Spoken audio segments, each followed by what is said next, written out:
you're about to tell us what the theory is that's floating around as to why the Trump administration is really going in 120%, it feels like, on their anti-immigration policies. They are obviously consolidating things in the White House and the Department of Homeland Security so that we can anticipate more cruelty. We see Bill Barr, the Attorney General, basically issue a directive to immigration judges. You can't post bail on, and these are for people.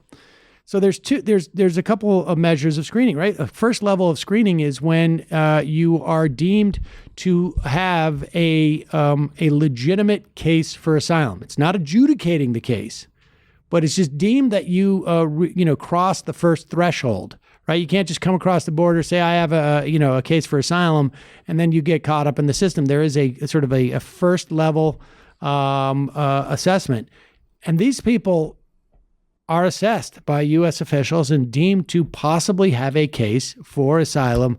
These people are not being issued bail. And the thing is, I have seen no data that suggests that most of these people don't return. The vast majority of them don't return for their hearings. They think they have a case for asylum. They want to have their hearing.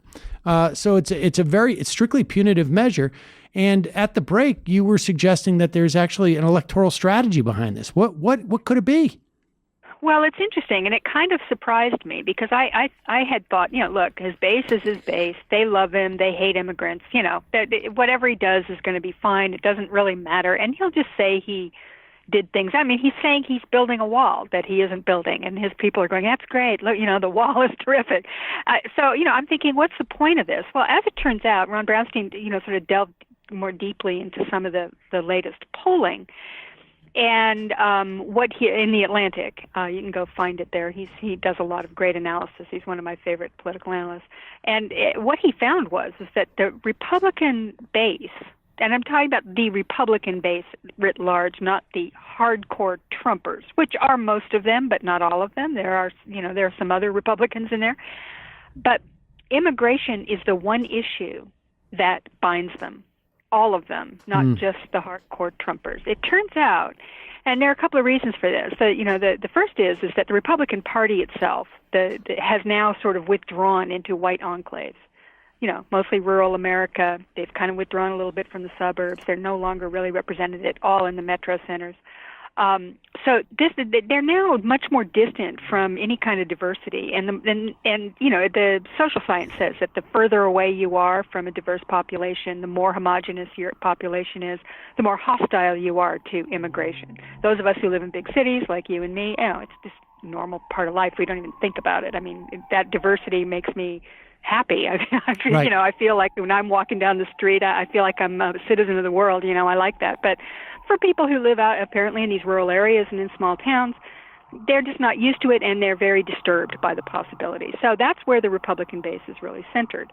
But it's also true that the remnants of the Republican Party that exists in the suburbs, and they are offended by Trump's behavior. They don't like, a lot of his other policies. They don't like the way he, the whole Russia thing. They're skeptical of him in a million ways. But on immigration, they are with him. This is the one thing that ties the Republican Party together right now. It is the issue. And wait, now, to be clear, are we talking Republicans in the suburbs, or are we talking Democrats in the suburbs? We're talking Republicans. Okay, I thought you said Democrats. Okay. No. Okay. I mean Republicans. Okay. I mean, this is the Republican Party writ large now.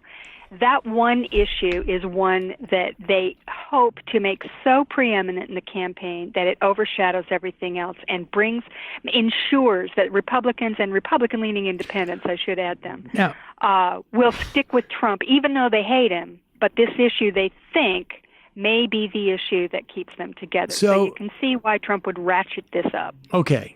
So there is a scholarship that shows that 50% of non-college educated whites did not know before the election of Barack Obama that the Democratic Party was to the left of the Republican Party on race. Okay. It's a shocking statistic. You and I would have thought that would have been resolved in like 1985. Apparently not until 2008, 2009. And so if I understand you correctly, there is the sort of like blatantly anti-immigrant, racist part of the, and, you know, I guess people have other reasons to be against immigrants. I don't hear them as much about like Irish and non-Western or whatever they call it, or Northern Hemisphere people. But you're telling me that even the supposedly the country club Republicans, Yeah. even the ones in the suburbs that Hillary Clinton and Chuck Schumer were convinced that they could grab in 2016, even like the sort of the quasi never Trumpers, or, you know, I like the tax cuts, but everything else is just he's grotesque. They are motivated by the idea that they don't like immigrants either. And Yep. and they ostensibly, right, don't have like arguments like, well, they're taking our jobs, or maybe they're not taking my job, but they're taking other people's jobs. I mean, it really comes down to racism, right? I mean, you know, there's no. What else can it be? I mean, I honestly don't. Well, I mean, I think there are people who have an argument that, like, well, if you have low wage earners come in, they're going to take our jobs. I mean, I don't think that's an accurate. It's not an accurate argument, but it's an argument that at least has some substance to it, other than just you're sitting in your white enclave, assuming that somehow immigrants are ruining the rest of the country on some level. I mean, you know, there's a lot of data from the same folks who did that identity crisis that, you know, all issues got highly racialized. And I imagine immigration got even more racialized than it was before. But it's fascinating. And I guess it just indicates to us that we can expect more of this. In fact, I'm quite convinced the Olan Omar stuff is very tied into that. That's like a trifecta for them. But all right, let's take a break. In the next hour, I want to talk a little bit about Ilhan Omar, and I want to talk about what's going on within the Democratic Party. There's a little bit of infighting to be expected. They're Democrats, but the fault lines are pretty interesting.